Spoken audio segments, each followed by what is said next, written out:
দেশের 4টি অপারেটরের প্রায় ১৯ কোটি সিম ব্যবহারকারী। এসব গ্রাহকদের ভয়েস কল, ইন্টারনেট সেবা থেকে শুরু করে নানা সেবা দেয় অপারেটরগুলো। বিনিময়ে সরকারকে বছরে রাজস্ব দিতে হয় প্রায় ৩০,০০০ কোটি টাকা। ৩০,০০০ কোটি টাকার মধ্যে অপারেটরগুলো সবচেয়ে বেশি ব্যয় করে স্পেকট্রাম খরচে।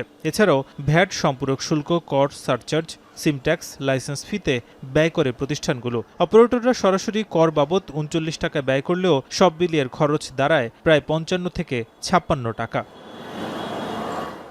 মাত্র ৪৪ টাকায় কোম্পানির অন্যান্য খরচ চালানো কষ্টসাধ্য উল্লেখ করে অপারেটররা বলছে, সিম ট্যাক্স সম্পূর্ণ বাতিল, সারচার্জ কমানো ও মুঠোফোনের দাম কমিয়ে ব্যবহারকারী বাড়ানোর দাবি তাদের।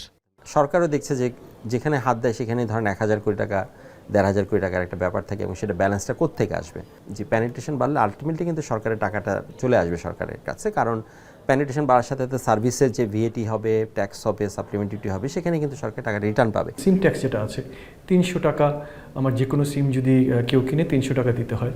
সো এটা কিন্তু ওয়ার্ল্ডে খুব কম জায়গায় এরকম সিম ট্যাক্স আছে। আগামী বাজেটে কিন্তু ওরা একটা বাজেট করে রাখা যে স্পেকট্রাম কস্ট থেকে কত আসবে একটা মোবাইল অপারেটর থেকে।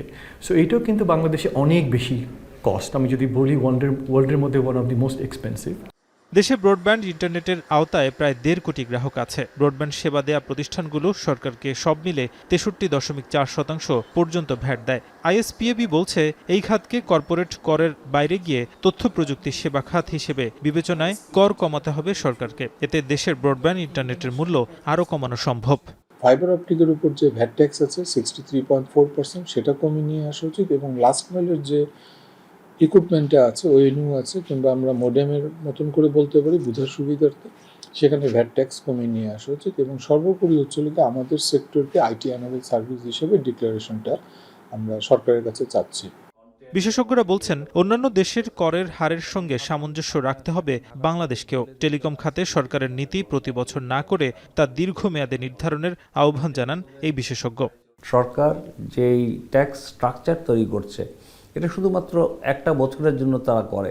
আমরা বলছি দীর্ঘমেয়াদী করেন, যাতে এটা প্রেডিক্টিবিলিটি থাকে, যাতে একটা ইনভেস্টর অন্য একটা ইকোনমির সাথে কম্পেয়ার করে বাংলাদেশের ট্যাক্স পলিসিকে ফেভারেবল মনে করলেই তারা ইনভেস্ট করবে, আদারওয়াইজ তো করবে না। তো সেই দিকগুলো আমাদের বিবেচনায় আনা উচিত। যদিও সরকারের তরফ থেকে এই খাতে কর কমানোর বিষয়ে মোবাইল অপারেটরদের আশ্বস্ত করা হয়েছে। নাজমুস সাকিব, এখন, ঢাকা।